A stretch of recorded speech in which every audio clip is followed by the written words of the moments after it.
tidak ada sesuatu pun yang menyerupai dirinya. Nah, bahaya. Ada dua bahaya dari yang Mu'tazilah lihat dari ajaran tentang sifat Tuhan. Yang pertama, potensi syirik. Yang kedua, potensi menyamakan Tuhan dengan makhluk. Ini juga bahaya. Ini juga termasuk syirik. Yang pertama, potensi syiriknya kenapa? Apakah sifat Tuhan itu sesuatu yang terpisah dari Tuhan atau tidak? Nah, kemudian apakah sifat itu bersifat kekal atau tidak? Yang namanya sifat Tuhan, wujud, qidam, baqa, mukhalafatul lil hawadisi dan seterusnya, otomatis akan ikut menjadi kekal karena dia bersandar pada sesuatu yang kekal. Bahwa Anda, contohnya ya, bahwa Anda dengan sifat Anda bisa tidak dipisahkan? Tidak. Sifat asli Anda, karakter asli Anda tidak bisa dilepaskan dari kepribadian Anda. Oke. Kemudian ketika Anda melakukan tindakan, suatu tindakan perbuatan, kemudian ada orang lain atau pihak lain mempredikasi, memberikan sifat-sifat tertentu kepada Anda, otomatis sifat tersebut melekat dan tidak bisa dipisahkan dari Anda semua. Nah, ketika sifat-sifat itu ada dan berada di luar wujud Tuhan, di luar zat Tuhan, maka otomatis sifat-sifat tersebut akan menjadi abadi, kekal, karena dia bersandar kepada zat yang kekal. Ya enggak? Bahwa sifat Tuhan itu juga menjadi kekal. Kalau sifatnya tidak kekal, maka Tuhan menjadi tidak berkuasa. Karena apa? Karena dia dilekati oleh sesuatu yang tidak kekal. Paham nggak? Paham nggak? Paham ya? Jadi kalau ada sesuatu yang melekat kepada Tuhan, pastilah dia kekal. Oke. Nah, apakah sesuatu itu terpisah dari Tuhan atau tidak? Sebagian orang memahami dalam aliran kalam hal itu terpisah, bahwa sifat Tuhan adalah sesuatu yang terpisah dari zat Tuhan, sehingga sifatnya ini juga bersifat abadi. Kalau zatnya ini, kalau sifatnya ini bersifat abadi, maka ada berapa sifat yang akan menjadi abadi, dan akan ada sesuatu yang abadi selain Tuhan. Paham nggak? Nggak paham? Paham nggak? Kalau nggak bilang nggak, saya ulangi penjelasannya. Tidak.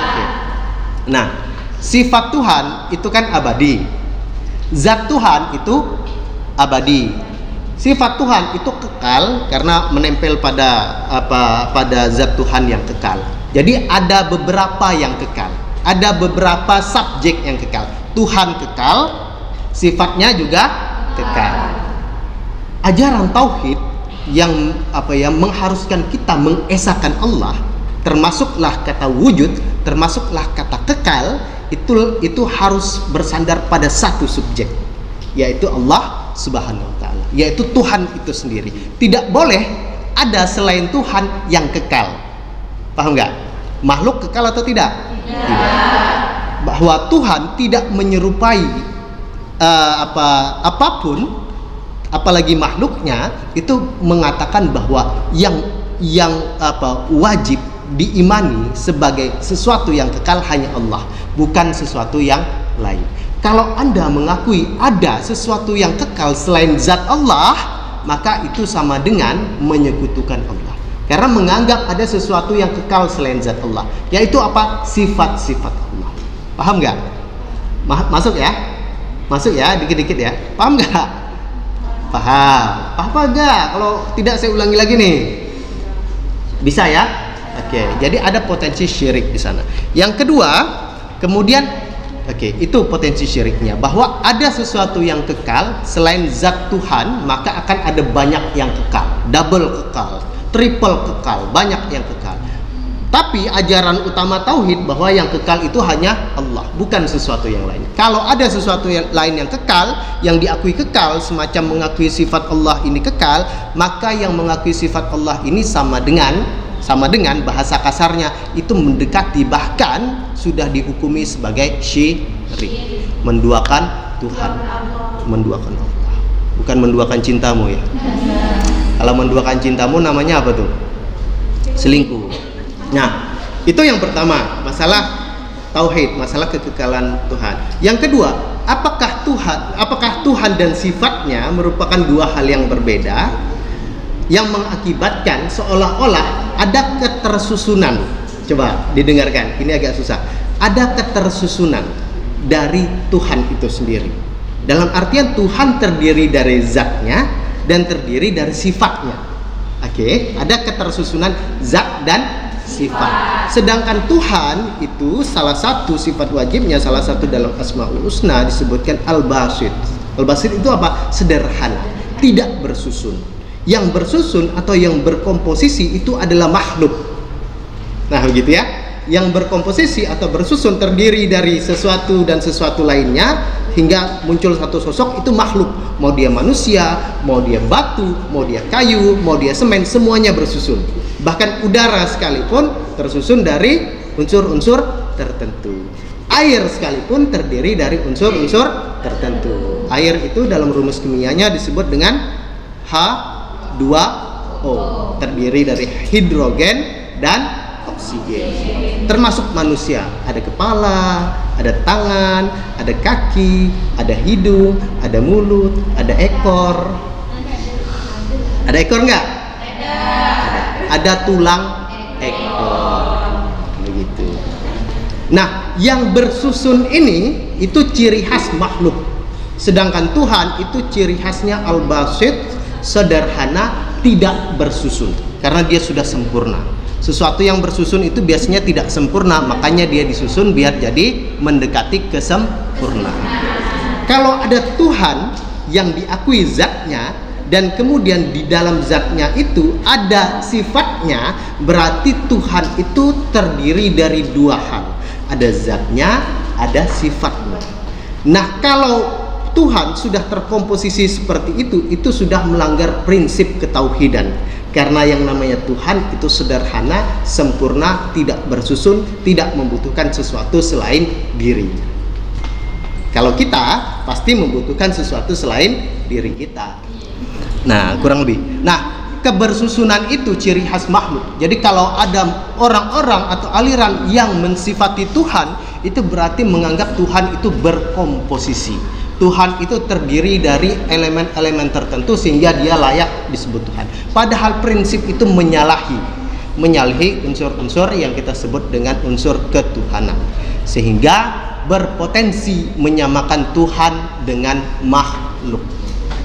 Ajaran tentang sifat Tuhan menurut Mu'tazilah berpotensi menyamakan Tuhan dengan makhluk. Dan ini juga merupakan sesuatu yang kita sebut dengan syirik. Nah, begitu kira-kira. Jadi selain menolak tentang sifat Tuhan, nah selain itu juga tentang perdebatan seputar Al-Quran. Apakah Al-Quran itu bersifat baharu, diciptakan kemudian, atau memang sudah ada menyatu dengan diri Tuhan, atau sudah ada sejak zaman azali, atau dia bersifat kekal? Kalau kita tahu apa itu Al-Quran, ma huwal Quran? Al-Quran huwa kalamullah nazzalu ala Muhammad au mu'zizu au mangkulu bitawaturi al-muta'abbadu bittilawah. Al-Quran itu adalah kalamullah, kalam Allah. Kalam itu apa? Perkataan. Nah, kalau Al-Quran diartikan sebagai perkataan Allah, perkataan Tuhan, apakah perkataan itu tercipta atau dia sudah ada sejak zaman dahulu, atau dia abadi, atau dia bersifat baru? Nah, menurut kaum Mu'tazilah, Al-Quran itu bersifat baharu atau baru, atau dalam bahasa kerennya hudus. Dia baharu dalam artian dia bukan merupakan sesuatu yang bersifat bako atau abadi. Dia merupakan sesuatu yang baru dan dia statusnya sebagai makhluk. Jadi ada khalik, ada makhluk. Ada khalik, ada makhluk. Selain khalik berarti dia makhluk. Khalik itu harus ditauhidkan, harus diesakan, harus dijauhkan dari penyekutuan tentangnya. Jadi kalau mengatakan Al-Quran itu abadi, baqa sifatnya qadim, bersifat qadim, maka sama dengan tadi, sama dengan sifat tadi. Berarti ada yang abadi selain zat Tuhan. Apa itu? Kalam Tuhan. Kalau ada dua yang abadi berarti bahaya, syirik lagi nih. Makanya kata kaum Mu'tazilah, ini Al-Quran itu makhluk karena dia bukan khalik.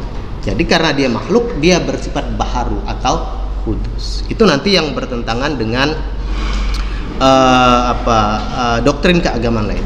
Kemudian ada masalah lainnya tentang melihat Tuhan di akhirat. Apakah kita bisa melihat Tuhan di akhirat, melihat Allah dengan mata kepala kita sendiri sesuai dengan ayat Al-Quran dalam surah Al-Qiyamah ayat 22 sampai 23. Wajah-wajah orang mukmin pada hari itu berseri-seri, kepada Tuhannya lah mereka melihat.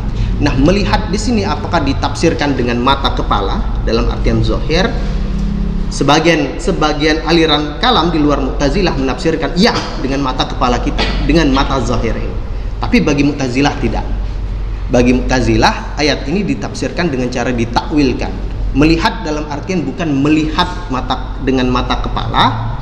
Karena kalau melihat dengan mata kepala, sesuatu yang bisa kita lihat itu adalah sesuatu yang bersifat empirik.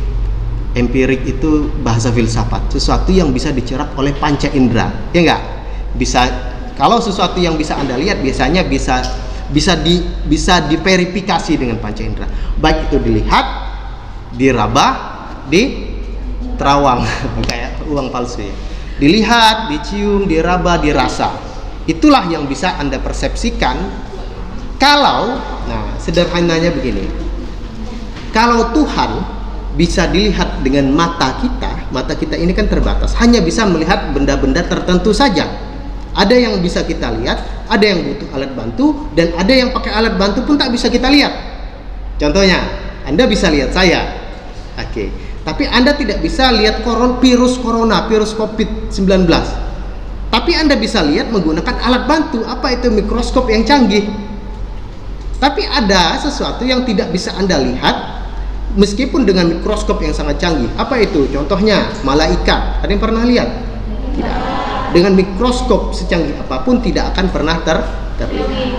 Jadi apa yang kita lihat sebetulnya hanya bersifat zahir, bersifat physically, bersifat empirik atau empiris.